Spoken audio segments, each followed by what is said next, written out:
দুনিয়ার কোনো কারণে, দুনিয়ার কোনো লোভে পড়ে, দুনিয়ার কোনো স্বার্থের জন্য যদি কেউ আল্লাহ রাস্তায় জেহাদ করে মৃত্যুবরণও করে, সে শহীদের কোনো মর্যাদা বাদাম আল্লাহ তাআলার কাছে নেই। আসসালামু আলাইকুম ওয়া রাহমাতুল্লাহি ওয়া বারাকাতুহু। নাহমাদুহু ওয়া নুসাল্লি আলা রাসূলিহিল কারীম। আম্মা বা'দু ফাআউযু বিল্লাহি মিনাশ শাইতানির রাজীম। বিসমিল্লাহির রহমানির রহিম।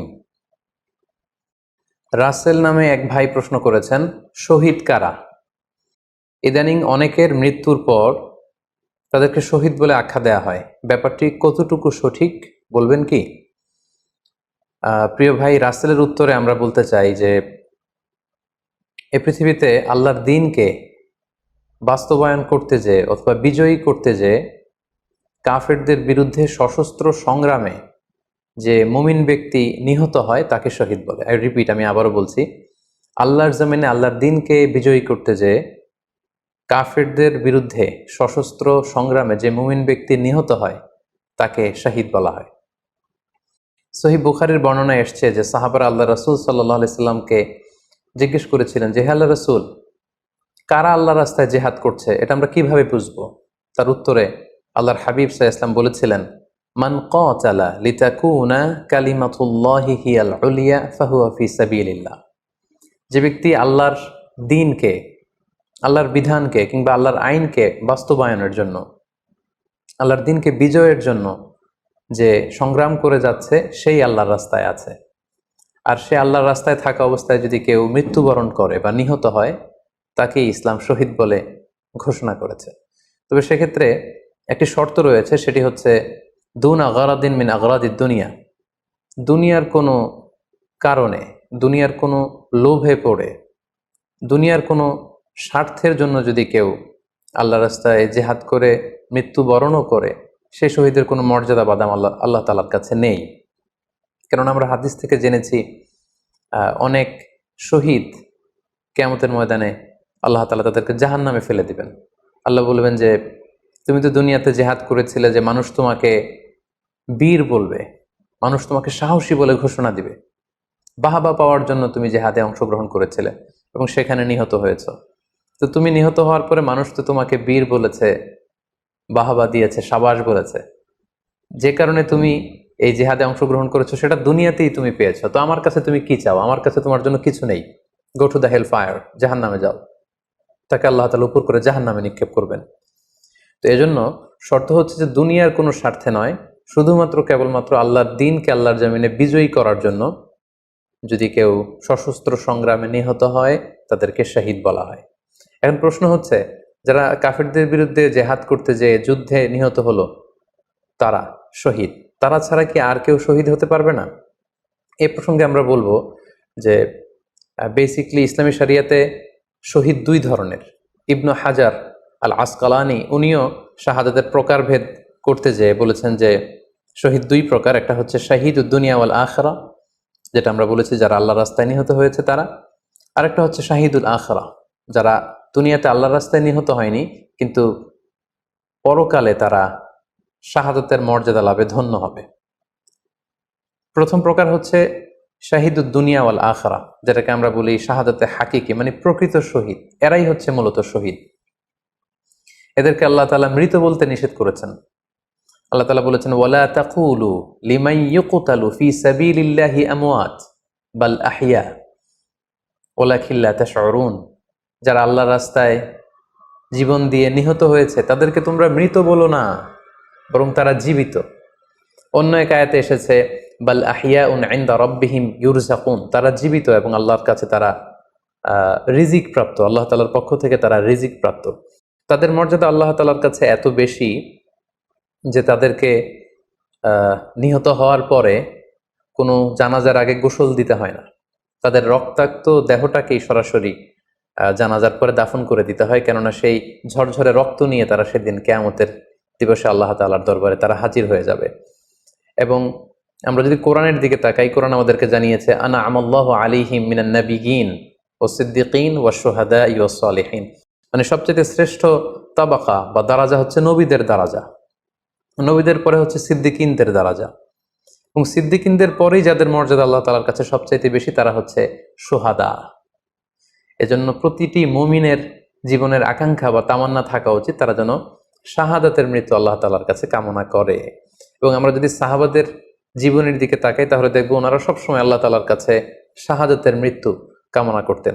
সাইয়েদনা ওমর ফারুক রাদিয়াল্লাহু তাআলা আনহু আল্লাহ তাআলার কাছে সবসময় শাহাদাতের মৃত্যু চাইতেন।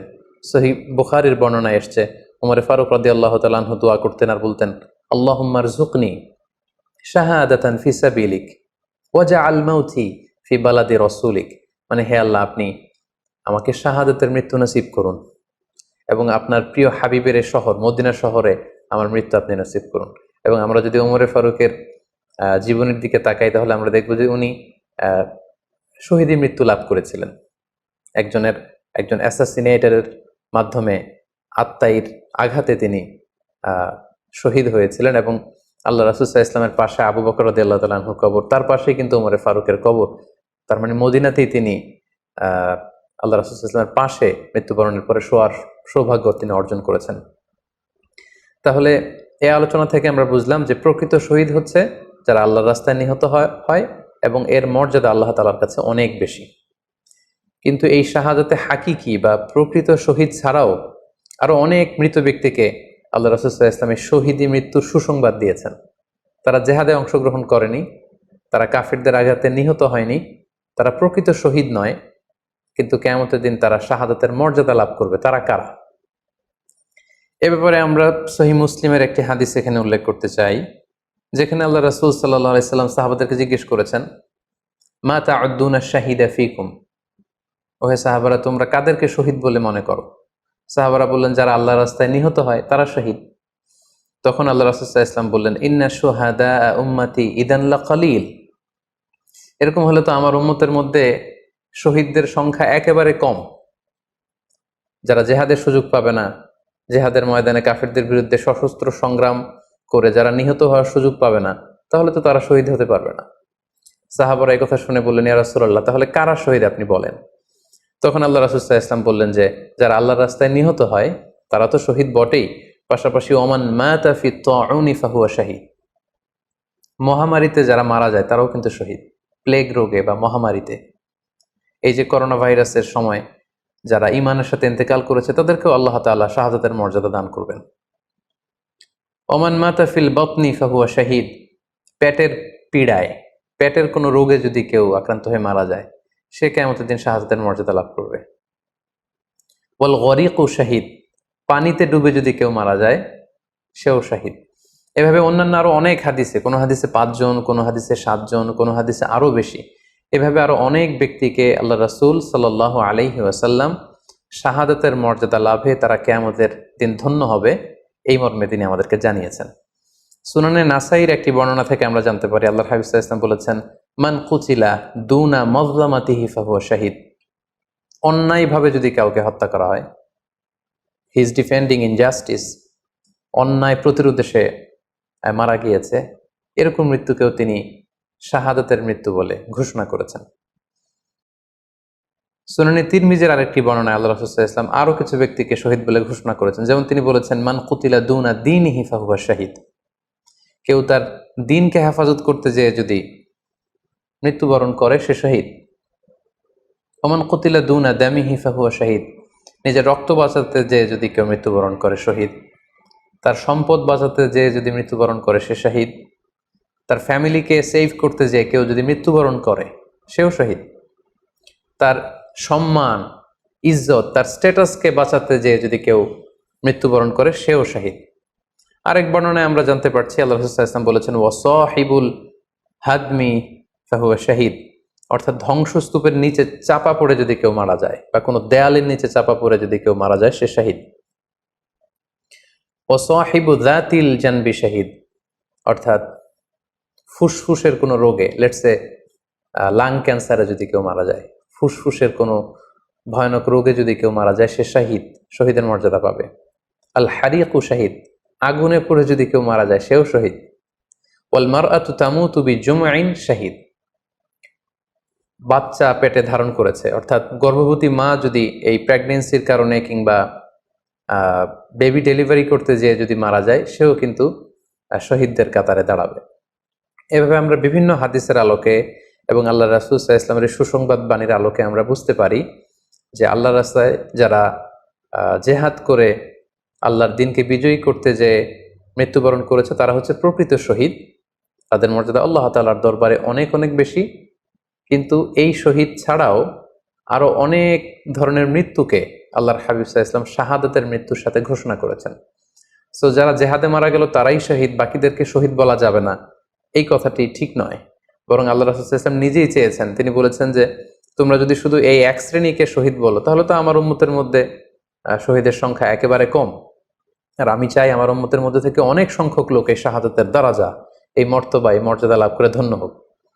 তাই আমরা যে কেউ একটি বর্ণনার কথা বললাম, এছাড়াও আরো অনেকগুলো বর্ণনা আছে।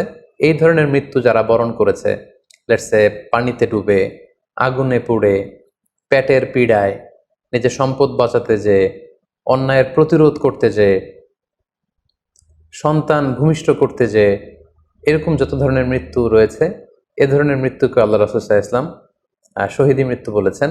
এবং কিয়ামত দিবসে এই সমস্ত লোকেরাও তারা শাহাদাতের মর্যাদা লাভে ধন্য হবে ইনশাআল্লাহ। আশা করি প্রশ্নের উত্তর আপনি পেয়েছেন। আল্লাহ তাআলা আমাদের সবাইকে সঠিকভাবে ইসলাম জানার, বুঝার এবং সে অনুযায়ী মানার তৌফিক দান করুক।